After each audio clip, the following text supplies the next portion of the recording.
सम्यक दर्शन शुद्धम योज्ञानम विद्यमेव चाप्नोति दुःख निमित्तमपिदं तेन सुलभ्धं भवति जन्म।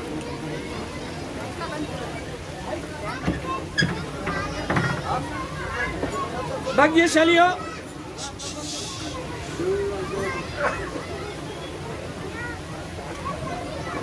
अष्ट महाप्रातिहार्य की शोभा को धारण करने वाले 34 अतिशयों से युक्त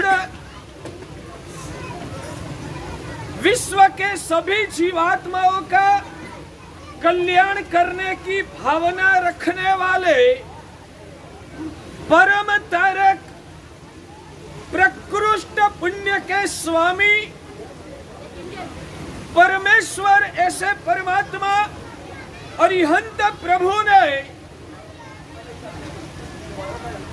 सभी जीव करु शासन ऋषि की उत्कृष्ट भावना से तीर्थंकर नाम कर्म को निकाचित करके उस तीर्थंकर नाम कर्म के उदय के वक्त धर्म शासन की स्थापना किया और सर्वज्ञ ऐसे प्रभु परमात्मा ने इस विश्व के बारे में 2 विभाग दिखाए। एक है जीव तत्व और दूसरा है अजीव तत्व। जीव तत्व जो है वो परम चैतन्य स्वरूप है और अजीव तत्व है वो अचेतन है। तो निगोद से लेकर अनुत्तर विमान तक पहुंचे हुए विश्व के सभी संसारी जीवात्माओं को सभी कर्मों का क्षय करवाकर परम पद की परम सुख की प्राप्ति कराने के लिए भगवान अरिहंत प्रभु ने धर्म शासन की स्थापना किया है। ये प्रभु ने शास्त्रों में जो तत्व ज्ञान दिखाया है, जब उसका हम अभ्यास करते हैं तब विश्व की विचित्रता का चितार हमारे दिमाग में स्पष्ट हो जाता है। भाग्यशाली पीछे आवाज के बिना। आज के दिन आप सभी ने मेरा जन्मदिन का निमित्त को लेकर ये जो आयोजन किया है उस बारे में शास्त्रकार भगवंतों ने फरमाया है, दुख निमित्त मपिदम तेन सुलब्धम भवति जन्म। यानी कि उत्सर्ग मार्ग से प्रभु ने जन्म को कभी भी अच्छा नहीं कहा। उत्सर्ग मार्ग से जन्म वो तो संसार का एक बंधन स्वरूप है। जन्म जो है वो जीवात्मा ने पिछले जन्म में किए हुए कर्म की शिक्षा स्वरूप है। इसलिए सामान्य रूप से जिन शासन में जन्म का ज्यादा कोई महत्व नहीं है, हाँ फिर भी शास्त्रकार भगवंत कहते हैं कि जिस जन्म में आत्मा को आत्म कल्याण का मार्ग प्राप्त हो जाए वो जन्म सापेक्ष भाव से इच्छनीय है। मैं एक बात आपको बताऊंगा भाग्यशाली, कोई व्यक्ति ने बाजार में जाकर कर्ज बढ़ाया है, देवाला निकाला है, उस देवाला को खत्म करना है, कर्ज को खत्म करना है, तो कहां जाना पड़ेगा? कहां जाना पड़ेगा? घर में बैठे बैठे कर्ज खत्म होगा? बाजार में जाकर कर्ज को बढ़ाया है, उस कर्ज को खत्म करने के लिए क्या करना पड़ेगा? बाजार में ही जाना। संसार में जन्म लेकर हमारी आत्मा ने अनंत ऐसे संसार को बढ़ाया है, तो इस संसार को मिटाने के लिए भी जन्म को धारण करना ही पड़ेगा। मगर सबसे पहली ये प्रस्तावना कर देता हूं भाग्यशाली, आज जो उपक्रम हुआ उसमें जन्म तत्व, जन्म वो तो एक निमित्त मात्र है। आप लोग ने सिर्फ मेरा जन्म हुआ, जन्म को नहीं मनाया है, जन्म तो सिर्फ निमित्त है, माध्यम है। आपने तो आपके हृदय में छाया हुआ जो भगवान का मार्ग के प्रति अहोभाव है, उस अहोभाव को ही व्यक्त करने का कोशिश किया है। आज मैं तो गदग में बाहर से आया हूं, मैं तो गुजरात से आया हूं। आज मेरा जन्मदिन आया। ये 4 महीने के दौरान गदग के अंदर कितने लोगों का जन्मदिन आके चला गया। उन सभी का जन्मदिन आपने क्यों नहीं मनाया? क्यों नहीं मनाया? वो तो आपके गांव वाला था, मैं तो बाहर से आया हूं। तो उन लोगों का जन्म आपने क्यों नहीं मनाया? मैं वो पूछ रहा हूं आपसे। जो जन्म की ही महिमा आप करते हो तो उसका भी जन्म मनाना था। मगर जन्म तो एक बहाना है। मगर हमारे गुरु महाराज ज्ञान दर्शन चारित्र की आराधना करते हैं और हमारे गुरु महाराज हमको भगवान की निकट में ले जाते हैं। भगवान का शासन का परिचय और प्रीति करवाकर हमारी आत्मा का उत्थान करते हैं। यानी कि भगवान का मार्ग की प्रीति की वजह से आपने आज का ये आयोजन किया है। तो कोई बोले कि जन्म को मना सकते हैं, तो ध्यान में रखना, यहाँ जन्म मनाना वो हमारा आचार या कर्तव्य या वो हमारा मुख्य लक्ष्य नहीं है। ये सिर्फ निमित्त मात्र है। इस निमित्त को लेकर आप भगवान के मार्ग का बहुमान कर रहे हो, इसलिए हम भी आपको ऐसे कार्यों करने में मना नहीं करते हैं। तो ये धर्म मार्ग की आराधना करना है तो सबसे पहला प्रभु के मार्ग में जो प्रवेश करना है, तो सबसे पहले आपको वो सत्य समझना पड़ेगा कि हमारे लगभग संसारी लोग जन्म से लेकर मृत्यु तक की जो जीवन घटना है उसको एक स्वतंत्र रूप में दिखते हैं। हमारे जो भी संसारी आत्माएं हैं वो जन्म से लेकर मृत्यु तक का जो जीवन है उस जीवन को एक स्वतंत्र रूप में दिखते हैं। मेरी बात आगे का वाक्य बोलूं तभी समझ में आएगा। हमारे भगवान कहते हैं ये 50 साल का 80 साल का जीवन कोई स्वतंत्र घटना नहीं है, मगर हमारी आत्मा अनादिकाल से निगोद से बाहर निकलकर अनंत जन्म में घूमते घूमते घूमते हमारी आत्मा यहाँ आई है और यहाँ का भी आयु खत्म होने के बाद हमको आगे चलना है। यानी कि जन्म से मृत्यु तक का जो जीवन है वो कोई स्वतंत्र घटना नहीं है, मगर अनंत भवों की परंपरा का एक छोटा सा पार्ट है। और जब आप इस तत्व को समझकर अंतर में बराबर बिठाओगे, इस सत्य पर श्रद्धा करके आपकी आत्मा को आप भावित बनाओगे और आपके रोम रोम से नाद निकलेगा। जन्म से पहले भी मैं बहुत अनंत भवों तक घूम के आया हूँ और मर के आगे भी मुझे कहीं पर घूमना है। जब तक मोक्ष नहीं पाऊंगा तब तक घूमना होगा। यानी कि अनंत भवों की परंपरा का ये बीच में वाला एक छोटा सा पार्ट है। तो ये परंपरा के साथ जुड़ी हुई घटना है, उसको एक स्वतंत्र रूप में हमें नहीं देखना है। आप में जो जैनत्व स्पर्शित हुआ है तो ये बात नींद में से भी उठाकर पूछेंगे तो आपका वही उद्गार निकलेगा कि अनंत जन्मों की परंपरा में आज मैं यहाँ आया हूँ, यहाँ से भी मुझे आगे चलना है। इस सत्य का जो स्वीकार है उसको ही भगवान आस्तिकता बोलते हैं। ये मानव जन्म हमको क्यों मिला है? तो पिछले अनंत जन्मों में हमने जो कर्म बंद किया है उस कर्म को काट कर हमारी आत्मा पर छाए हुए जो भी कर्म के ढेर है, सभी कर्म के ढेर को खत्म करके आत्मा के ऊपर से सभी कर्म के ढेर को दूर हटाकर आत्मा को शुद्ध बनाने के लिए हमको ये मानव जन्म मिला है। तो भाग्यशाली ये मानव जन्म सफल कैसे हो सकता है वो आपको समझना होगा। मैं कभी कभी कहता हूँ कि मानव जन्म को सफल करने के लिए 4 प्रकार से हमें गुजरना होता है। एक है पिछले जन्म का संस्कार। कोई भी व्यक्ति आता है उनको खुद के जीवन को जो सफल बनाना है तो उसमें 4 परिबलों की प्राधान्यता है। एक है पिछले जन्म में से लेकर आया हुआ जो भी संस्कार हम लेके आए हैं वो संस्कार, वो हमारा विकास की नींव है। तो सबसे पहले आएगा पिछले जन्म में हमने जैसा भी संस्कार आत्मा में डाला है, वो संस्कार, वो पहला परिबल है। दूसरा परिबल आएगा माता पिता का उपादान। हम जिस माता की कुक्षी से और जिस पिता की वजह से यहाँ आए हैं, वो माता पिता जो पवित्र होते हैं तो उसकी ताकत बच्चे को मिलती है। माता पिता जो संस्कारी नहीं होते हैं तो उसमें जो भी गलत संस्कार होते हैं वो भी बच्चे में आता है। इसलिए आत्मा का विकास के लिए पिछले जन्म का संस्कार भी होना जरूरी है। दूसरे जन्म में अच्छे माता पिता का उपादान अपन को प्राप्त होना वो दूसरे नंबर में जरूरी है।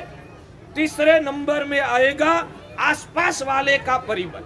आसपास अच्छा माहौल है, संस्कारी माहौल है, धार्मिक लोगों के बीच में रहने का सौभाग्य मिलता है तो उसको आत्म कल्याण का मार्ग आसानी से उसमें उसका विकास हो सकता है। और आसपास वाला जो वातावरण जो है वो मोह माया से भरा हुआ है, विकृत वातावरण होता है तो आत्मा को विकास करने में कठिनाई आती है। तो आसपास का वातावरण भी अच्छा होना वो आवश्यक है। और चौथे नंबर में खुद का पुरुषार्थ, सकारात्मक पुरुषार्थ अच्छी तरह से जो व्यक्ति करता है तो उसकी आत्मा का विकास हो सकता है। मेरे जीवन के बारे में बताऊंगा। लगता है कि पिछले जन्म में कोई अच्छा पुण्य करके आया, उसकी दो साबिती है।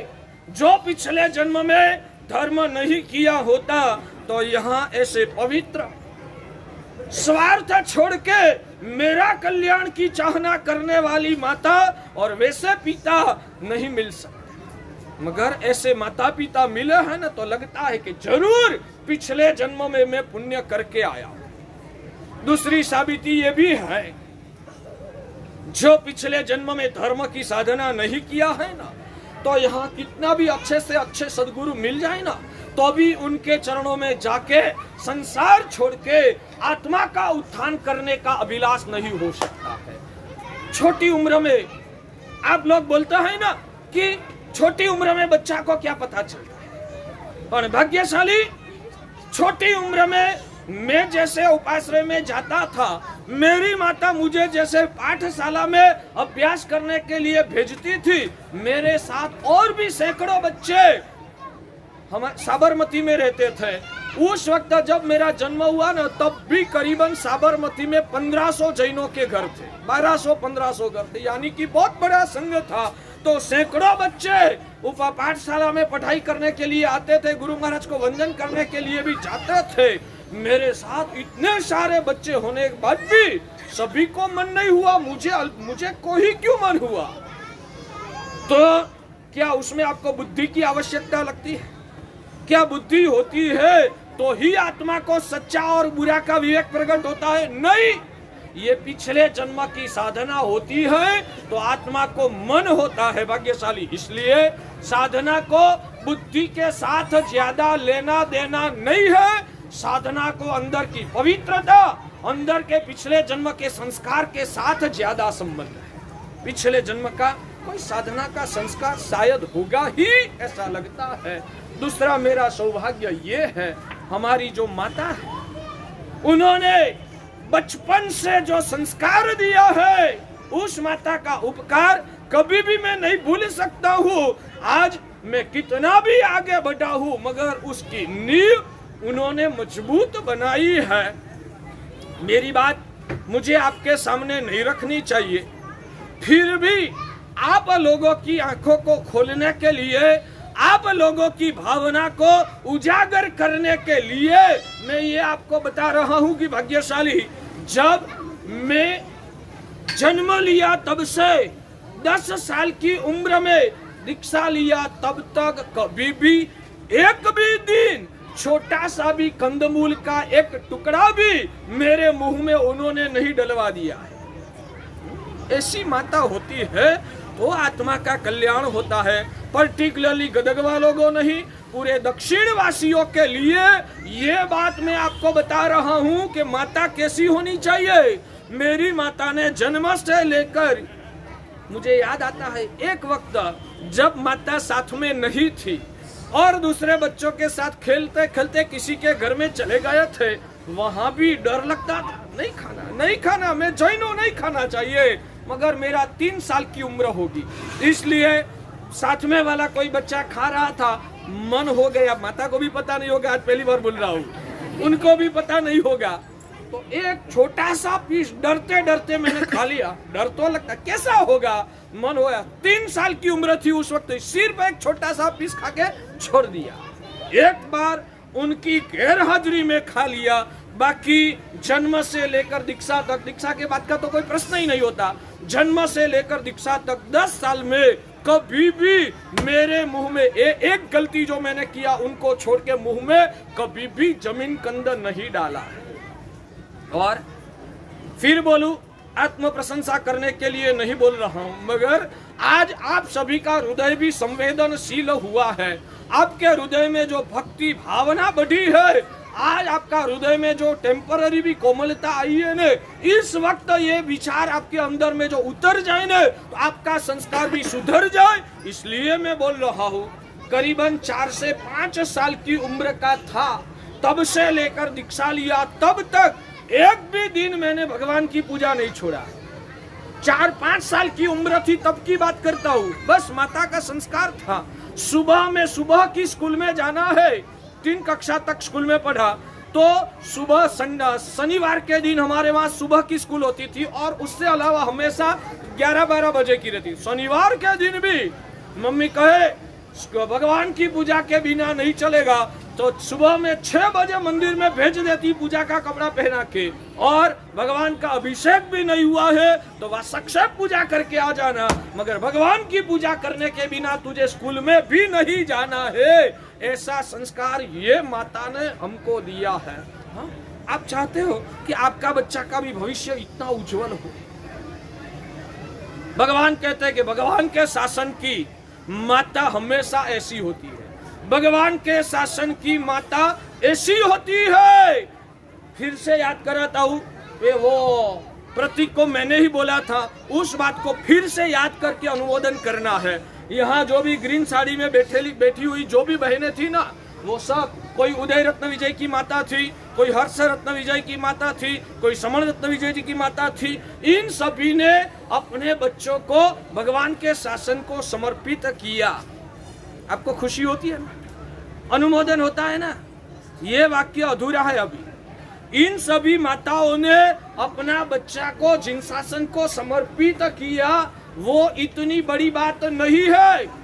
इन सभी माताओं ने अपने बच्चे को जिन शासन को समर्पित कर दिया, वो इतनी बड़ी बात नहीं है। उससे बड़ी बात जो प्रतीक ने बोला, मैं आपको याद कराता हूँ, उससे बड़ी बात वो है, यहाँ जितनी भी माता बैठी है ना, मेरी माता को छोड़ के, मेरे तो और भी 2 संसारी सगे भाई है, मेरी माता को छोड़ो, उससे अलावा जो भी यहाँ माताएं खड़ी हुई थी ना, सभी माता ने अपने बच्चों को जिन शासन को दिया। इतना ही नहीं, उसमें से एक भी माता ने खुद के लिए एक भी बच्चा अपने पास नहीं रखा है, वो सबसे बड़ी बात।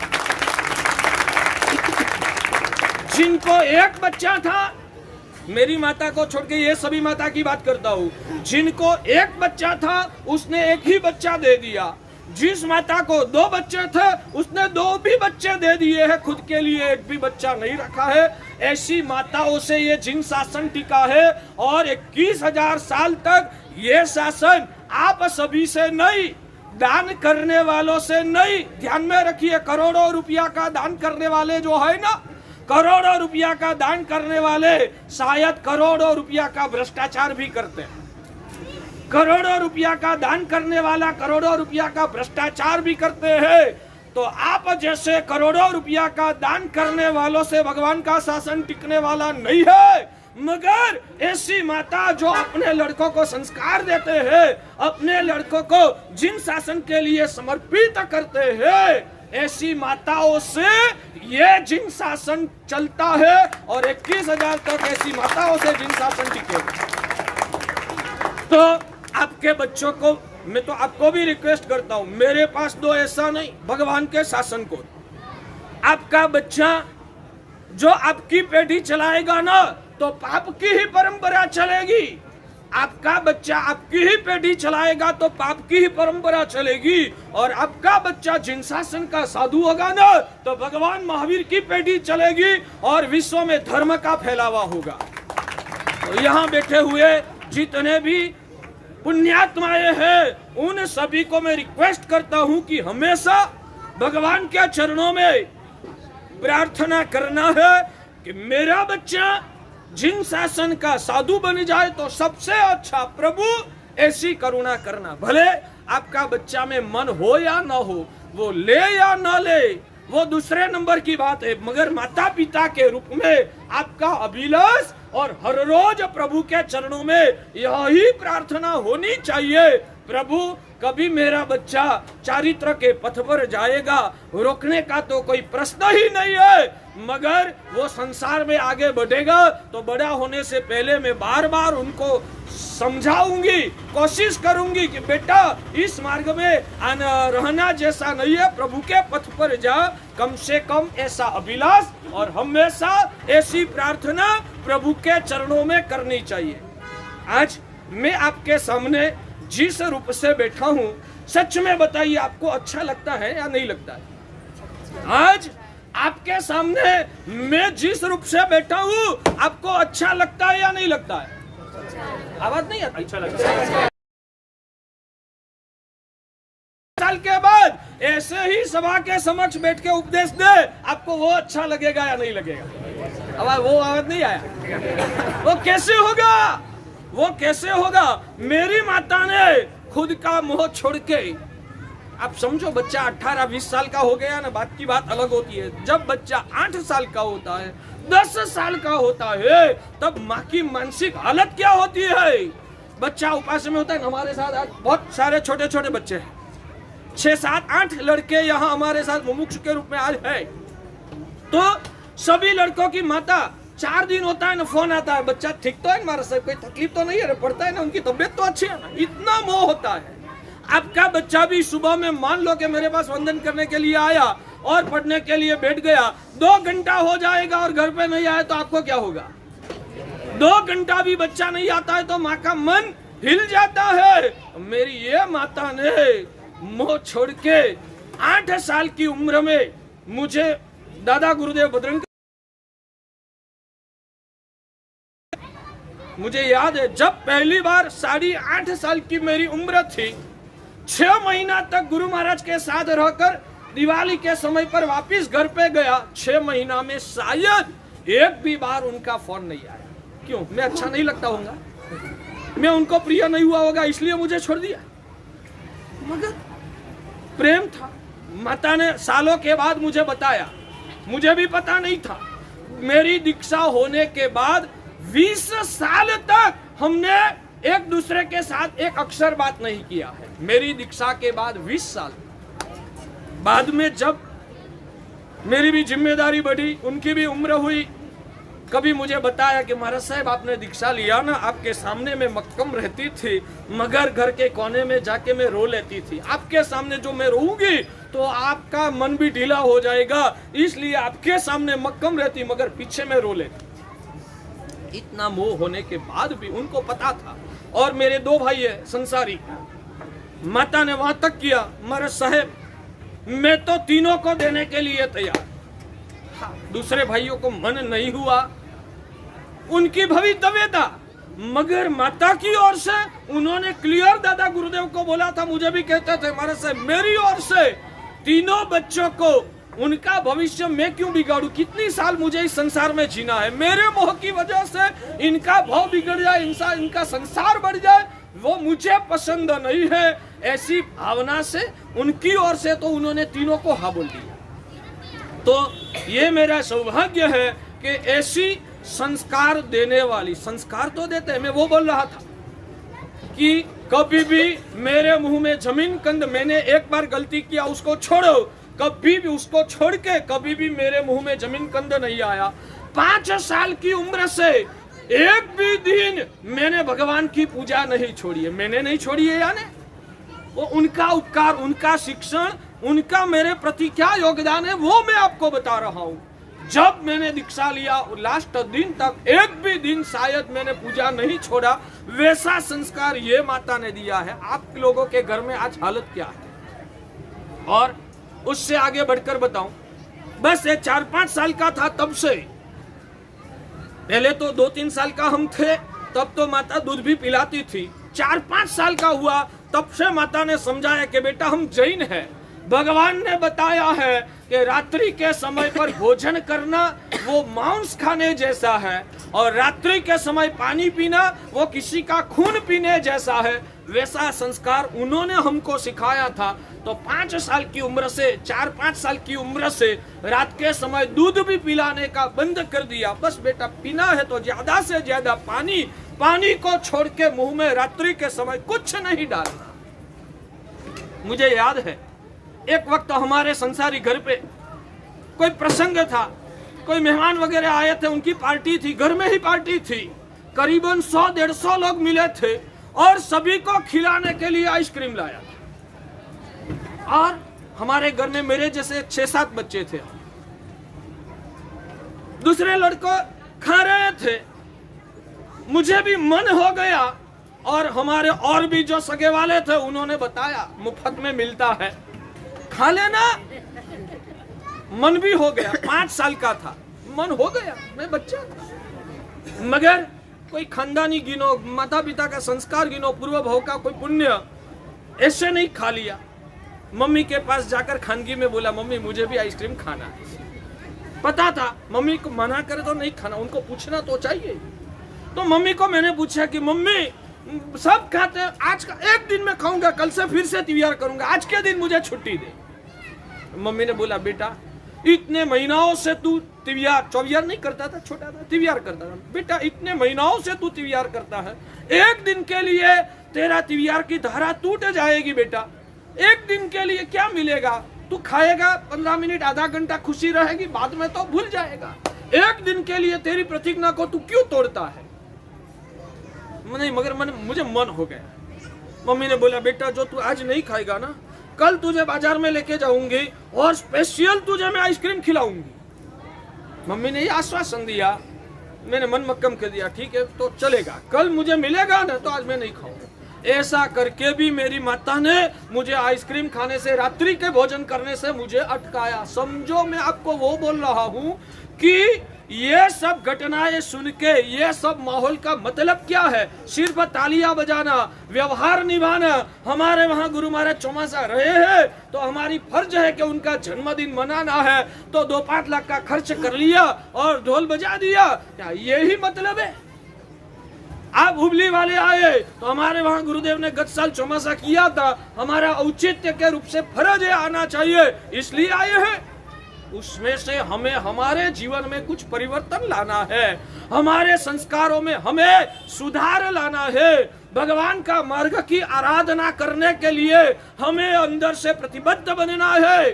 मनोज भाई कितना भी आप तो 2-5 लाख का मुझे पता नहीं, जो भी आपने खर्च किया होगा, 50 लाख का खर्च करो या 50 करोड़ का खर्च करो, ये नर रत्न आपका रुपया का खर्च करने से खुशी होने वाला नहीं है। ये सब दिख के आपके अंदर में धर्म का बीजारोपण हो। आप यहाँ जितने लोग बैठे हैं, कुछ देना या नहीं देना? क्या दोगे? मुझे आप क्या दोगे भाग्यशाली? क्या दोगे? आज यहाँ जितने लोग बैठे हैं ना, क्या जैन शासन की प्रभावना करना है या नहीं करना? कैसे होगी? खुद के जीवन में भी कोई संस्कार का ठिकाना नहीं है तो आप जैन शासन की प्रभावना कैसे करोगे? आप में जो जैनत्व की खुमारी है, आपके हृदय में जो संस्कार अच्छे निर्माण हुए हैं और आपको आपके खुद की आत्मा की चिंता है, यह जन्म विनाशी मर के कहां पर जाना है और पाप किया तो दुर्गति में ही जाना पड़ेगा, वो श्रद्धा अंदर में जो सुदृढ़ बनी है ना, तो यहाँ जितने भी लोग बैठे हैं, आज गुरु दक्षिणा में मैं चाहता हूँ कि मुझे बोल दो महाराज साहब, आज के बाद हम जितने भी भाइयों और बहनें यहाँ बैठे हैं, हम घर में भी जमीन कंदे नहीं खाएंगे, बाहर भी हम जमीन कंदे नहीं खाएंगे। इतना भी जो आप करने के लिए तैयार नहीं है ना, तो मुझे आंख में से आंसू आता है। शायद आंख में से तो नहीं आएगा मगर मेरा अंतर रोएगा। क्या मेरे भगवान के शासन की ये हालत है? जैन कुल में जन्म लेने के बाद हजारों लाखों लोगों को जैन धर्म सिखाने की बात तो दूर रहो, खुद के जीवन में से ही जैन धर्म की मर्यादाएं खत्म हो गई। कहने के लिए जैन है, बाकी जैनत्व का अंश भी कहाँ है। हमको खुशी नहीं होती है, दर्द होता है, अंतर रोता है। आज रोती आंखों से मैं आपको कह रहा हूँ कि आप में जो जैनत्व नहीं बचेगा ना। वास्तव में मैं कहूँ, गुजरात में मेरा इतना बड़ा कारोबार है, गुजरात में मेरे साथ जुड़े हुए हजारों लोग हैं और वहां इतना प्रेम मिलता है मुझे। मेरे 250 में से करीबन 200 साध्वी जी आज गुजरात में बैठी है। मगर मैं दक्षिण में क्यों आया हूं, हृदय से सच में बोल रहा हूं, सिर्फ एक ही भावना। हमारे बड़े गुरुदेव भद्रंकर सूरी दादा कहते थे कि हम सिर्फ अहमदाबाद में और गुजरात में चिटक के बैठे हैं, बाहर जैनों की हालत क्या है, सब जैन खत्म हो रहे, जैन मिट गए हैं, मिट जाएंगे तो भगवान का शासन का क्या होगा। इसलिए गुरुदेव भी ऐसा खुद का उनका दिल जलता था। उस वजह से दक्षिण में जो भी मैं आया हूं तो थोड़ा कुछ आप लोगों में सुधार आए और भगवान महावीर का शासन थोड़ा भी उस मजबूत बने, ऐसी भावना से आया हूँ। मगर जो सामने रिजल्ट नहीं मिलेगा ना तो मुझे भी दर्द होगा कि 2-5 साल कर्नाटक में दिया ना मगर फेल गया, ऐसा मुझे अंदर महसूस होगा। क्या होगा मुझे पता नहीं, आपके हाथ में है कि मुझे खुश रखना है या मुझे ना खुश करना है। क्या करोगे? कैसे? एक एक दोष का निवारण करो, संकल्प करो, कल मृत्यु आ जाएगा। आप सभी को पता है कब हार्ट अटैक आ जाता है, कब एक्सीडेंट हो जाता है, कब कोरोना आ जाता है, पता नहीं चलता है। कल मर जाएंगे और जिंदगी के अंत समय तक पाप ही पाप किया। और भगवान के मुझ में तो वहां तक बोलता हूँ, कितने लोग अट्ठाई भी करते हैं ना, दूसरे दिन रात्रि भोजन भी करते हैं। तो मेरा प्रश्न होता है कि तूने अट्ठाई क्यों किया? क्या भगवान की आज्ञा के प्रति प्रेम था? क्या तुझे भगवान की आज्ञा के प्रति प्रेम था? जो प्रेम है तो भगवान ने अट्ठाई कभी भी फर्जियात नहीं किया है, मगर रात्रि भोजन छोड़ने का भगवान ने फर्जियात बताया है। तू अट्ठाई भी करता है, तेरी मुंसफी से करता है, भगवान की आज्ञा की प्रीति से नहीं।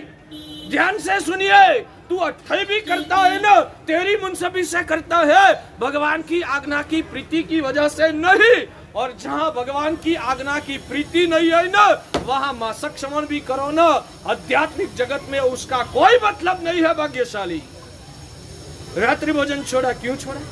मेरे भगवान के प्रति मुझे प्रेम है, उनका दिल दुभे वो मुझे पसंद नहीं आएगा। भगवान को अच्छा नहीं लगता है ना, भगवान ने मना किया है ना, इसलिए मैंने रात्रि भोजन छोड़ दिया है। तो भगवान की कृपा मिलेगी। भाग्यशाली समझ में आता है। तो यहाँ जो भी बैठे हैं, क्या जैन धर्म को बचाना है या जैन धर्म को खत्म करना है? कैसे बचेगा? बातें करने से जैन धर्म बचेगा? कैसे बचेगा? बचाने के लिए दुनिया को ये भगवान का धर्म का तत्वज्ञान और आचार सिखाना पड़ेगा। ध्यान में रखिए, शासन को बचाना है तो दुनिया के लोगों को धर्म का तत्वज्ञान और आचार मार्ग सिखाना पड़ेगा। वो कब होगा? पहले खुद के जीवन में आएगा तो होगा। मैं ही कंदमूल खाता हूँ, मैं ही रात्रि भोजन करता हूँ, मैं ही झूठ बोलता हूँ, मैं ही दुराचार का सेवन करता हूँ और भगवान का धर्म का फैलावा करने की बात करूंगा ना, वो तो नया दंभ के अलावा कुछ नहीं है। भाग्यशाली वो आत्मवंचना है। यहाँ जितने भी भक्त लोग आए हैं, यहाँ जितने भी भक्त लोग यहाँ अभी बैठे हैं, क्या मैं उनको अच्छा लगता हूँ या नहीं लगता हूँ? 10-15 लोगों को अच्छा लगता हूँ। जितने लोगों को अच्छा लगता हूँ वो अपने मुंह से आवाज करके मुझे रिस्पॉन्स दीजिए, मैं क्या अच्छा लगता हूँ? जो मैं अच्छा लगता हूँ तो मुझे जो पसंद आता है वैसा, भले बहुत उत्कृष्ट नहीं मगर जघन्य से कुछ ना कुछ तो आपको मेरे लिए करना पड़ेगा, मुझे खुश करने के लिए। मैं चाहता हूँ ये सभा में जितने भी भाई बहने बैठे हैं ना, कहाँ तक हम नीचे गिर गए। हमारा तो आचार वो है कि प्रवचन में सामायिक के 32 दोष क्या होते हैं वो सिखाना चाहिए। सम्यक दर्शन के कितने प्रकार है, सम्यक ज्ञान के कितने प्रकार है, सम्यक चारित्र के कितने प्रकार है, क्षायिक सम्यक्त्व क्षायोपशमिक सम्यक्त्व क्या है, और भगवान की भक्ति किस भावना से करना, अंदर में से मोह की मलिनता को कैसे पिघालना, वो सब उपदेश देने के बदले में आज आपके सामने यहाँ तक नीचे उतरकर हमें उपदेश देना पड़ता है कि कंदमूल का त्याग करो। ये उपदेश का स्तर नहीं है भाग्यशाली, ये जिनवाणी का उपदेश का स्तर नहीं है। हमको भी नीचे उतरना पड़ता है आप लोगों की हालत देख के भाग्यशाली। तो मैं चाहता हूँ जो आप मुझे खुश करना चाहते हो, मेरा इस जन्मदिन को जो सफल बनाना है, तो कम से कम शुरू में आदत नहीं होने की वजह से आपका मन शायद ढीला हो जाएगा, मगर जो दृढ़ संकल्प होगा तो 2-4 महीने करने के बाद आपके जीवन में रूटीन हो जाएगा। मैं चाहता हूँ यहाँ जितने भी लोग बैठे हैं, मुझे इतना दिलासा दे मारा साहेब, हम कभी भी मिनिमम जमीन कंदे तो कभी भी नहीं खाएंगे, इतना आवाज आएगा तो थोड़ी टाढ़क मिलेगी। क्या बाकी तालियां बजाने का, रुपया खर्चने का, पंडाल डालने का और माइक बजाने का कोई मतलब नहीं है भाग्यशाली। ये सब दिखावा है, वास्तव में हमको ये पसंद है। चलो आगे चलता हूँ, ध्यान में रखिए। ये माता ने ये संस्कार दिया, 8 साल की उम्र में माता के पास भेजा, 2 साल गुरुदेव के पास रहा। बस बाद में मेरा जीवन का जो विकास हुआ है ना, वो मेरे दादा गुरुदेव भद्रंकर सुरेश्वर जी महाराजा और मेरे उपकारी गुरुदेव पन्यास जी भगवंत रविप्रभ विजय जी महाराजा, उन्होंने कैसा संभाला, कैसा संभाला। कहूं आपको अतिशयोक्ति नहीं लगेगी ना, अतिशयोक्ति नहीं करता हूं। दादा गुरुदेव ने और गुरुदेव ने दोनों ने मुझे ऐसा संभाला है, दीक्षा के बाद की बात तो छोड़ो, 2 साल में जो मुमुक्षु के रूप में रहा न, 2 साल के मुमुक्षु के रूप में भी कभी भी मुझे मेरी माता की याद नहीं आई। वैसा प्रेम भी उन्होंने दिया। तो कैसे संभालते थे? चॉकलेट देते थे, खिलौना मंगवाकर हमको खेलने की छुट्टी देते थे? नहीं, उन्होंने ऐसा 42 लाड़ कभी भी नहीं लड़ाया है, मगर प्रेम से वात्सल्य दिया और धर्म का ज्ञान सिखाया, जो सामयिक करने से इतना फायदा होता है। हम नवकारशी के बदले में पोरशी करते हैं तो इतना पुण्य होता है, हम भगवान की भक्ति करते हैं तो उससे ऐसे ऐसे फायदा मिलता है। ऐसा कर कर करके वात्सल्य देके मेरे में जो संस्कार डाला है, और बाल्य वय में ही उन्होंने आत्मा का ज्ञान करवाया, हमारा चारित्र जीवन का लक्ष्य क्या होना चाहिए वो सब हमको समझाया, और जो हमारा उछेर करके हमारी आत्मा की संभाल रखा, तो आज जो भी पाया है वो दादा गुरुदेव की कृपा की वजह से ही, गुरुदेव की कृपा से, उनका पुरुषार्थ की वजह से, उनके आशीर्वाद से ही ये सब हो रहा है। आज जीवन का 50 साल पूरा हुआ, जितना भी समय बाकी रहे, पहले भी मैंने बताया, यहाँ जो बैठा हूँ ना, जितनी देर बैठा रहता हूँ उतने तक मुझे अतीन्द्रिय ताकत पे विश्वास है। भाग्यशाली, मुझे अतीन्द्रिय ताकत पे विश्वास है। आप सब भाग्यशाली सिर्फ मेरे सामने प्रेम की नजर से दिखते हैं ना, आप सिर्फ यहाँ बैठे हुए मेरे सामने नफरत की नजर से दिखने वाले कितने होंगे? अभी यहाँ जितने भी लोग बैठे हैं उसमें से नफरत की नजर से मेरे सामने दिखने वाले कितने होंगे? कोई नहीं, सब प्रेम की ही नजर से दिखते हैं।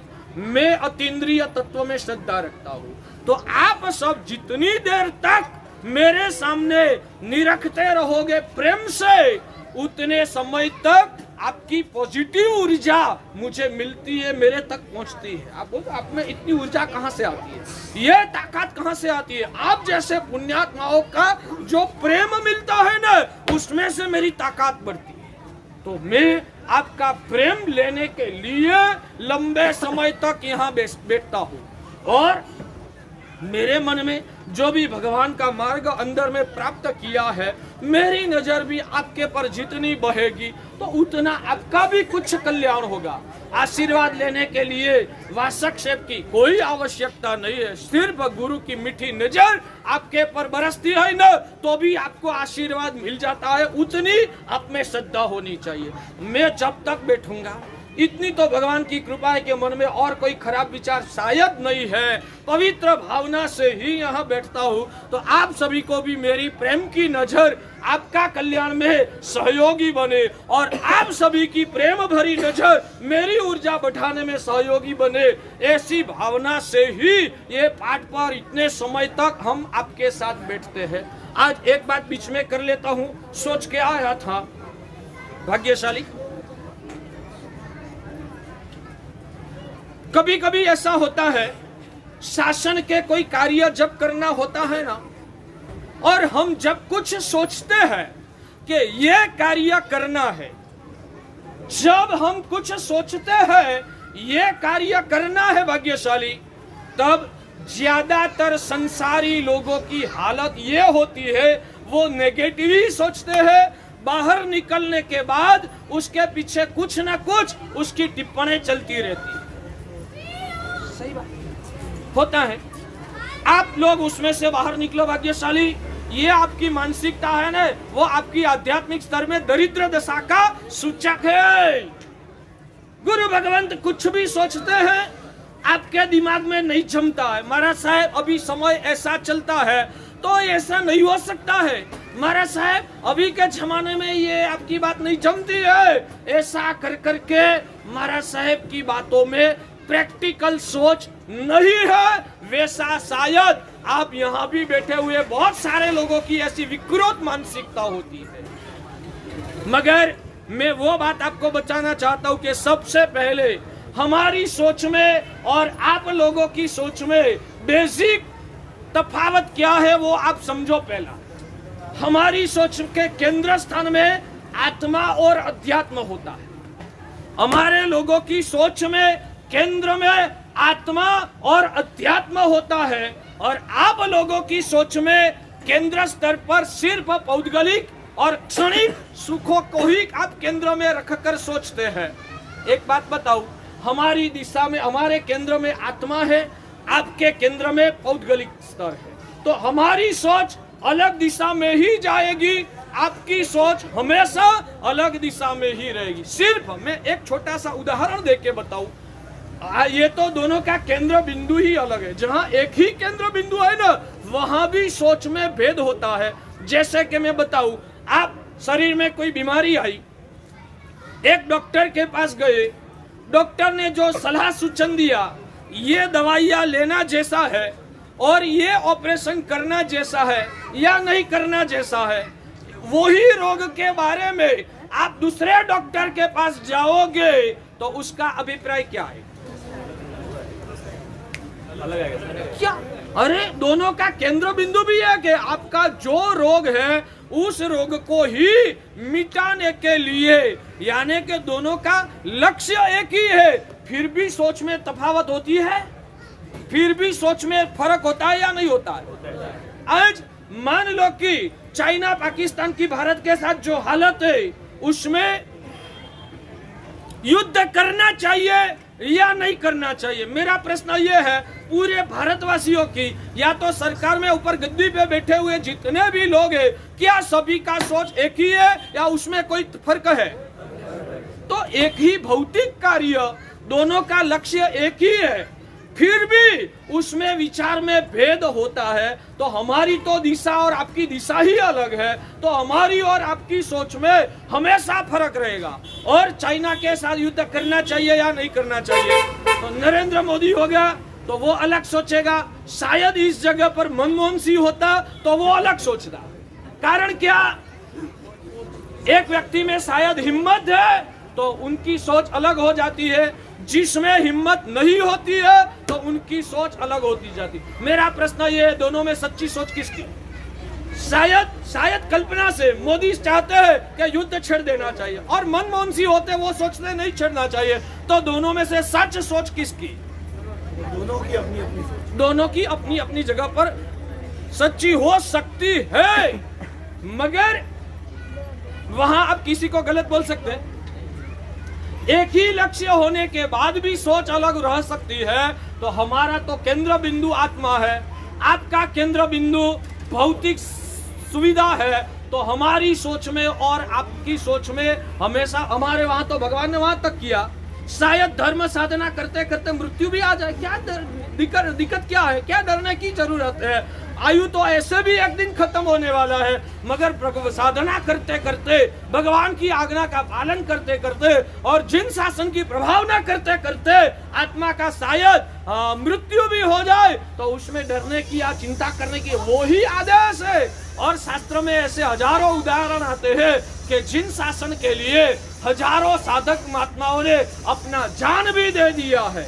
यानी कि मैं क्या बोलता हूँ कि आप लोग आपकी टूंकी सोच की वजह से जब भी कोई भी गुरु भगवान कोई भी परिस्थिति में जब भी कोई निर्णय लेते हैं ना, तब आप लोग हिल जाते हो। आप हिल जाओ तब तक तो ठीक है, गुरु महाराज को भी आप हिला देते हो, और गुरु महाराज नहीं हिलते हैं ना तो भी आप दूर भटक जाते हो। ऐसा नहीं करना चाहिए। जिन शासन के राजा आचार्य भगवंत है, आप लोगों को तो आचार्य भगवंत के मार्गदर्शन के अनुसार सिर्फ व्यवस्था तंत्र को चलाना है। कोई भी निर्णय करने का सर्वोपरि अधिकार आचार्य भगवंतों का है। आज तक आप लोगों ने अज्ञान की वजह से इधर उधर आपने क्या कुछ गलत कर दिया। मैं आप सभी को रिक्वेस्ट करता हूँ, कभी भी दक्षिण वालों को विशेष रूप से इस बारे में सुधरना जरूरी है। दक्षिण वालों को विशेष रूप से इस विषय में सुधरना जरूरी है। ज्यादातर श्रवण श्रवणी भगवंतों का योग नहीं मिला, धर्म का संस्कार अंदर डीपली गया नहीं है, इसलिए आप लोग ये गलती करके खुद की आत्मा को भी नुकसान करते हो, जिन शासन को भी और चतुर्विद श्री संघ को भी आप नुकसान करते हो। तो ये विकृतियां में से आपको बाहर निकलना होगा। भाग्यशाली अंदर में श्रद्धा को उजागर करो और देव गुरु के पर आस्था रख के गुरु भगवान जो सोचते हैं ना, उनके पास कुछ अतीन्द्रिय शक्तियां भी होती है। देव गुरु की कृपा से उनको अंदर से भी आवाज आती होती है कि इस मामले में ऐसा करना चाहिए, इस मामले में अभी रुकना चाहिए। गुरु को अंदर की आवाज आती होती है।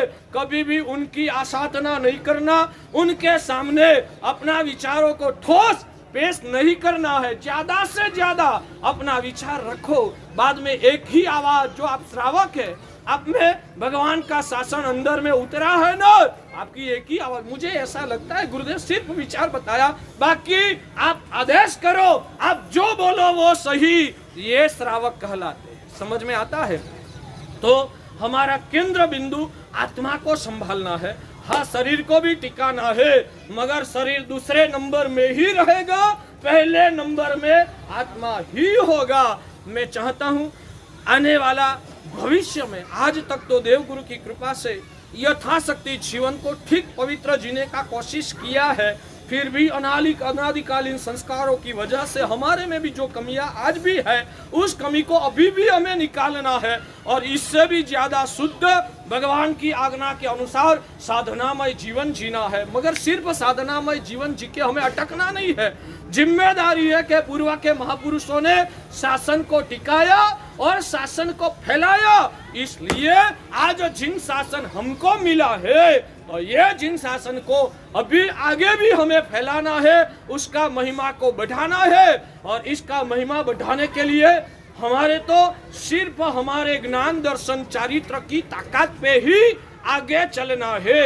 और जिन शासन का फैलावा करने के लिए जो भी अनुष्ठान वगैरह करना पड़े, जो भी आयोजन करना पड़े, जो भी नया नया उसके लिए नुस्खा अपनाना पड़े, तो इसलिए जो शक्ति चाहिए वो शक्ति आप लोगों के पास होती है।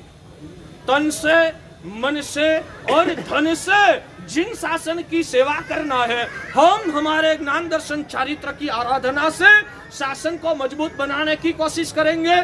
और हमारी सोच के अनुसार अभी के समय में, इस देश काल में और क्या क्या नया आयोजन करना जरूरी है। जैसे हम जोटवा पार्श्वनाथ का गुरुकुल चलाते हैं, इस प्रदेश में भी बहुत सारे नए नए अभिगम अपनाना जरूरी है हमारे भावी के श्री संघ की मजबूती के लिए। तो वो मजबूत करना है तो कैसे होगा भाग्यशाली?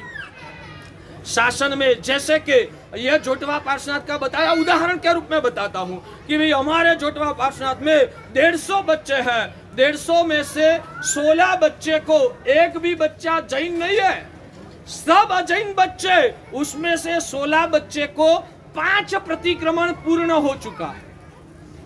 आप जैन है ना, आपके बच्चे को कितना आता है? शायद गलत मत लगाना, यहाँ बैठे हुए बहुत सारे लोगों की ये हालत है कि शायद हम धर्म के वैवटिक क्षेत्र में भी आ गए ना, तो भी हमको 2 खमा समान इचकार और अभूठियों भी नहीं आता है। ये हमारे लिए शर्मजनक दशा है। सामयिक लेने पारने की बात तो दूर रही, देरासर में चैत्यवंदन करने की बात तो दूर रही, 7 क्षेत्र की व्यवस्था और जैन शासन का रहस्य क्या है वो समझने की बात तो दूर रही, हमको शायद गुरु वंदन भी नहीं आता है। ये हमारी दयनीय दशा है। आपके परिवार में छोटे बच्चों को कितना अभ्यास? बहुत सारे लोग ऐसे होंगे, मेरे बच्चे को सामयिक प्रतिक्रमण चैत्यवंदन भी करने का नहीं आता, ये हालत होगी। तो हमारे जोटवा पार्श्वनाथ गुरुकुल में 16 बच्चे को 5 प्रतिक्रमण खत्म हो गए और उसमें से 10 बच्चे तो गत साल दूसरे संघों में प्रदूषण की आराधना कराने के लिए गए थे। भाग्यशाली वो बच्चे इतने तैयार कैसे हुए? पता है कैसे हुए? तो हमारे जोटवा पार्श्वनाथ के संस्था के वहीवटदारों ने निःशुल्क बच्चों को लिया। पता था ये सब गरीब बच्चे हैं, ये सब गरीब बच्चे हैं, ये सभी बच्चों को खुद के जेब में से पैसा निकालने की ताकत नहीं है, मगर हमें उसमें जैन धर्म का संचार करना है, हमें ही संभालना पड़ेगा। तो ऐसा करके हमारे संस्था वालों ने ये आयोजन किया। 150 बच्चे, सब बच्चे को, हाँ, साल भर का एक बच्चे का खर्च कितना होता होगा? साल भर का एक बच्चे का खर्च कितना होता होगा भाग्यशाली? हाँ, 50,000 मिनिमम। एक दिन का खाने पीने का ऐसा गिनती करो, एक दिन का खर्च खाने पीने का कितना हो सकता है? आपके बच्चे से वो बच्चे का खुराक ज्यादा होता है क्योंकि मजदूर लोग के बच्चे होते हैं। हाँ, तो दिन भर का एक दिन का खर्चा कितना होता होगा? बताइए कितना होता होगा? 200 रुपया। एक दिन का 3 टाइम का खाने पीने का, वो भाई 150 बोलते हैं, मैं 25% कर दूं, 150 रुपया। मान लो कि एक दिन का 150 रुपया, 10 दिन का 1500, महीने का 4,500, एक महीने का 4,500, 12 महीने में से 10 महीना मान लो कि स्कूल चलेगी तो 10 महीने में कितना खर्च होता है? 4,500 गुणिया 10, 45,000। और कोई बच्चे बीमार हुए तो उनकी दवाइयां भी करना। बच्चे हैं तो संस्था में खेलते खेलते तूफान भी करते हैं और संस्था में लाइट फोड़ देते हैं, खिड़की का कांच फोड़ देते हैं, वो भी नुकसान आता है। वो सब कौन झेलेगा? एक बच्चे का मिनिमम 50,000 का खर्च गिनो और 150 बच्चे का कितना होता है?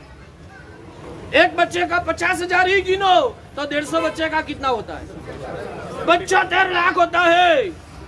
और बच्चे के पास एक भी रुपया नहीं लेते हैं। मैं तो आपको सिखाना चाहता हूँ, आप लोगों की, आज कोई पैसा उघराने की बात नहीं करता हूँ, सिर्फ आप लोगों की जो नकारात्मक दशा है ना, उस नकारात्मक दशा को खत्म करना है, इसलिए ये बताता हूँ। तो साल भर का ऐसे 75 लाख तो खाने पीने का हुआ ना, उस बच्चों का कपड़ा धोने का किसको देना? बच्चे धोएंगे तो जो भी धोबी को क्या बोलते हैं? कपड़ा धोने वाला। तो उनका भी क्या खर्च लगेगा या नहीं लगेगा? बच्चे पूरा साल भर उधर रहते हैं तो लाइट बिल आएगा या नहीं आएगा? हाँ? बच्चों को ट्यूशन वगैरह भी रखते हैं तो ट्यूशन का भी खर्च आएगा या नहीं आएगा?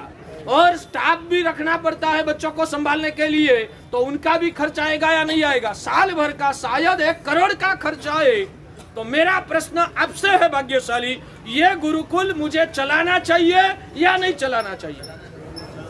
मुझे आप लोगों के पास मुझे अभिप्राय लेना है कि ऐसा 1 करोड़ का खर्च वाला गुरुकुल भाग्यशाली मुझे चलाना चाहिए या नहीं चलाना चाहिए? चलाना आपको अच्छा लगता है तो हाँ बोलो, अच्छा नहीं लगता है तो ना बोलो, मगर खुल के बताओ, मुझे पता चले चलाना चाहिए या नहीं चलाना। नहीं, बड़े आवाज से बोलो, ऐसे बोलना पड़ता है, ऐसा मत करो। हैं? कैसे चलेगा? कैसे चलेगा? पर मगर चलेगा कैसे? हाँ, कैसे चलेगा? हाँ, देवलोक में से इतनी तो साधना नहीं है कि देवलोक में से देव ही पैसे का बारिश बरसाए, इतनी तो हमारी साधना नहीं है। तो क्या चलाना या नहीं चलाना? और चलाएंगे तो कैसे चलेगा? आप लोगों के सामने बोलना पड़ेगा। आप लोगों के सामने मेरा चौमासा गदग वालों को अच्छा इसलिए अच्छा लगा है, ये महाराज साहब पैसे के लिए नहीं बोलते हैं, इसलिए अच्छा लगता है। हाँ, वास्तव बात निकाली ना कि हमारी संस्था है, ऐसा काम करती है, तो आप दान लिखाइए। मान लो मैं ये ऐसी बात शुरू करूं ना, तो आने वाले 2 महीने में मेरा नाम भी बिगड़ जाएगा, लोगों का प्रेम भी पिघल जाएगा। और दूसरा, कोई आने वाले चौमासे में कोई मुझे विनंती करने के लिए सोच रहे होंगे ना, बेंगलोर वाले, चेन्नई वाले, वो भी सोच लेंगे ये महाराज साहब तो पैसे की क्या है कि ऑफर करते हैं, तो बात छोड़ो, उनको नहीं लाना, दूसरे को लाएंगे। होता है। मैं क्या बोल रहा हूं? जिन शासन को टिकाना है तो उसलिए कुछ ना कुछ तो करना पड़ता है, और कुछ ना कुछ करने के लिए व्यवहारिक जो भी प्रक्रिया चलती है ना, वो धन संपत्ति के बिना नहीं चलती है। और आप लोग खुद की जिम्मेदारी जो समझ के आगे बढ़ो ना, तो हमको कुछ बोलने की जरूरत ही नहीं है। आप आपकी खुद की जिम्मेदारी नहीं समझते हो ना, इसलिए हमको बोलना पड़ता है। और हम जब बोलते हैं तो हम आपको खारे लगते हैं, समझता है? मेरे लिए मैं बात नहीं करता हूं, हर साधुओं के लिए आपकी नेगेटिव जो नजर में विकृतियां भरी हुई है ना, उस विकृतियां को आपको मिटाना पड़ेगा। इसलिए मैं बोल रहा हूं, आप लोगों का अंदर का जो गलत संस्कार है, आपका अज्ञान है, आपके अंदर में छाई हुई नेगेटिविटी है, उस नेगेटिविटी को हम जो दूर नहीं भगाएंगे तो कौन भगाएगा? अभी कोई पैसे की बात नहीं है, मैं तो उदाहरण देता हूं। और आप लोगों को मानसिक रूप से जिन शासन को टिकाना है, तो 2 तरीके से अपन को काम करना पड़ेगा। खुद के जीवन में आचार संपन्न होना होगा। मेरे भगवान ने जैसा पवित्र सदाचारमय जीवन जीने का आदेश दिया है, वैसा सदाचारमय जीवन मुझे जीना पड़ेगा। मुझे सदगुरु के चरणों में रहकर सम्यक ज्ञान पाके, सदगुरु जो बताए ये करना जैसा है, ये नहीं करना जैसा, ये छोड़ना जैसा है, गुरु मेरे जीवन में जो शिक्षा देगा वैसा मुझे आचारमय जीवन जीना है। आज यहाँ से खड़े होने से पहले आप मन में ये संकल्प करो। हम तो क्या उपदेश दे सकते हैं, आपके हृदय में छू जाए और आप अंदर से ही भावित होके आपकी आत्मा को बचाओ, तो ही ये हो सकता है। क्या मैं आपकी बोची पकड़ के आपको सुधारने के लिए आपके घर में मैं थोड़ा आऊंगा?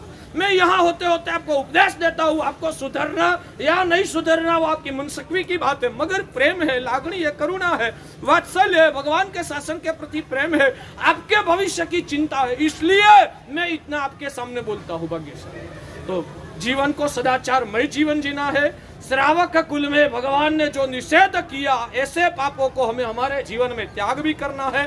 और शासन को मेरे तक अटका देना नहीं है, आगे भी शासन को बढ़ाना है। तो आगे शासन को बढ़ाने के लिए हमारी ज्ञान दर्शन चारित्र की ताकत और आप जैसे सज्जनों की धनदान वगैरह की ताकत, सभी के संयोजन से ही जिन शासन का व्याप, उसका फैलावा हो सकता है। तो हमेशा उदार दिल भी बनना, और साधु को पैसे के बारे में कभी बोलना ही ना पड़े, इतना औदार्य हमेशा आप स्वयं रखो। और वो नहीं है। और साधु जो बोलते हैं तो किसके लिए बोलते हैं? हमारा क्या बैंक में खाता होता है? बैंक में हमारा नाम क्या खाता होता है? हाँ, आपका पैसा लेके क्या करेंगे?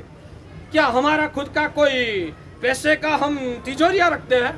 सिर्फ जिन शासन के कार्यों करने के लिए सदगुरु को सदगुरु जब पैसा के लिए बोले ना, तब आपको शर्म आनी चाहिए। वहां तक मैं निंद में से नहीं जगा, मैंने गुरुदेव के पास जाके खुल के हमने नहीं बोला, हमने हमारा कर्तव्य स्वयं सामने से नहीं निभाया, इसलिए गुरु को बोलना पड़ा ना। गुरु को बोलना क्यों पड़े? गुरुदेव आपके शासन के लिए जो भी काम करना पड़े, हम प्रौषध तपस्या साधना तो नहीं करते हैं, मगर हमारी संपत्ति भी शासन को मजबूत करने के लिए जो उपयोग में आएगी ना, तो प्रभु आपकी कृपा है। तो ऐसी भावना आप सभी के अंदर में उजागर करो।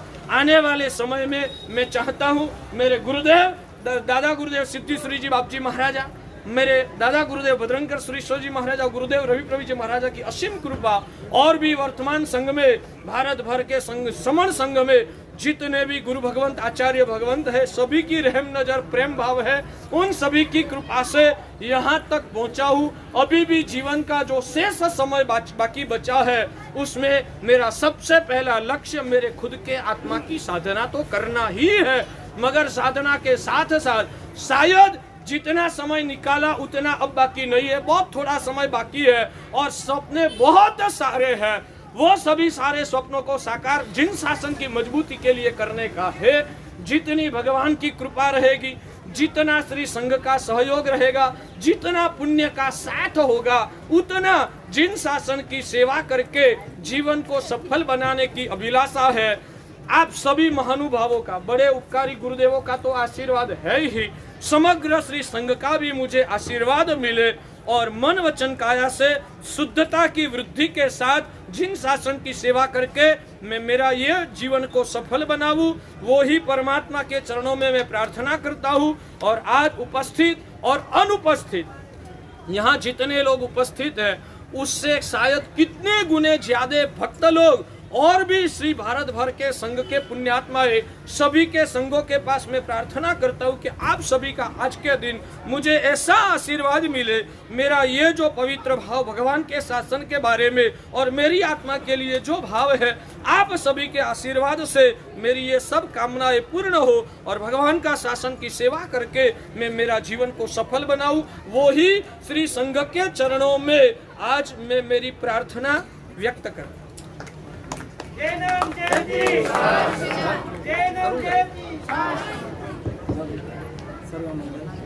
गदग श्री संघ समस्त बाहर से पधारे हुए महानुभावों का कृतज्ञता के साथ आभार व्यक्त करता है कि आपने अपना अमूल्य समय इस कार्यक्रम को सफल बनाने में दिया। गुरुदेव सभी को वार्षिक करेंगे, 2 मिनट की दृढ़ता